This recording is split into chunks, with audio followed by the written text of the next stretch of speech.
আমার সকল প্রিয় ছাত্রছাত্রীকে জানাই আমার চ্যানেলের তরফ থেকে স্বাগতম। তো স্টুডেন্ট, আজকে আমি আলোচনা করব তোমরা যারা রয়েছে নর্থ বেঙ্গল ইউনিভার্সিটির আন্ডারে, তোমাদের যাদের সেক বেঙ্গলি রয়েছে, অর্থাৎ যাদের মেজর বেঙ্গলি রয়েছে, তাদের কিন্তু সেক সাবজেক্টে সেই বেঙ্গলিটা পড়তে হবে। ঠিক আছে, যেটা তোমরা আগে থেকে জেনে এসেছো সেটাই।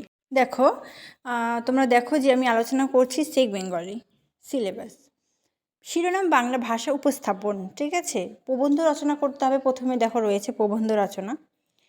নেক্সট ইংরেজি থেকে বঙ্গানুবাদ, অর্থাৎ ইংরেজি থেকে বাংলাতে অনুবাদ করতে হবে তোমাদের। এই বিষয়ে মানে এই টপিকটা থেকে বেশ কিছু প্রশ্ন আসবে। ঠিক আছে, তারপর গবেষণামূলক নিবন্ধের খসড়া উপস্থাপনা, সেমিনার, প্রেজেন্টেশন। ঠিক আছে, তারপর দলবদ্ধ আলোচনা, গ্রুপ ডিসকাশন হবে কোনো বিষয় নিয়ে, একটা ডিসকাশন মতো। ঠিক আছে, তারপর চাকরির সাক্ষাৎকার প্রদান, ইন্টারভিউ দেওয়া। ঠিক আছে, তারপর রয়েছে বাংলা টাইপিং, হাতে কলমে প্রয়োগসহ। তো এই যে টপিকগুলি রয়েছে, প্রত্যেকটা টপিক ধরে ধরে আলোচনা করব। ঠিক আছে, সিলেবাস দেওয়া হয়ে গেলে আমি তোমাদের একে একে কিন্তু প্রথম থেকে এবার আমি তোমাদের কিন্তু ক্লাস দেব। ঠিক আছে, যাতে তোমাদের সুবিধা হয় পড়াশোনার ক্ষেত্রে।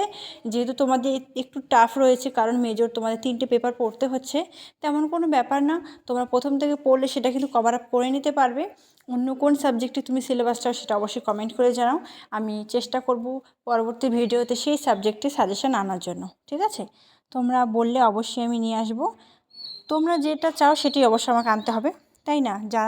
যে সাবজেক্টের বেশি কমেন্ট পড়বে, ঠিক আছে, সেই সাবজেক্টের সবার প্রথমে আমি সিলেবাস নিয়ে আসবো। ঠিক আছে, thanks for watching. After all, thank you সকলকে।